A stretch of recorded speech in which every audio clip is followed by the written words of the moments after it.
大家问千万二，逐工要跟大家做伙来捌一日。有的人行路三角六径，敢若是真唱手、真请赢的款。今仔日要甲大家小解这一日，咱同齐来看到，这就是经界的经，读高音经第一条。经就是咱人阿妈棍以下手骨和身躯相接的部分，咱讲是经架、经头，有人讲是经架头。若经架头，嘛会当形容是需要承担的责任。若是讲一个人的经架头衰衰，咱讲是衰经。另外，这个文音读做肩，带大家做过来小解，这两个呢，拢是和经架头有关系。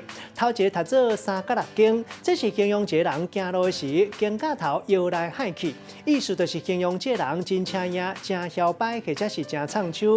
第二个呢是一句俗语，读做一间大家双头蹄。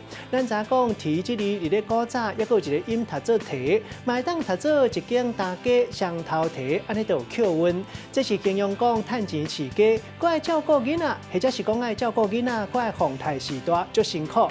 咱用一句话来举例，甲这两个词合做伙。譬如讲明，一间大家双头蹄，钱歹趁，惊细汉，开面搭，食苦当作食补。有时阵拄到奥客，行路三角六经，讲话红声，伊共款是性地真好，有耐性，无怪拢会当化解一寡沙塞。今仔日小解这一日读做经，这是读白音；另外文音读做肩，提供予观众朋友来参考。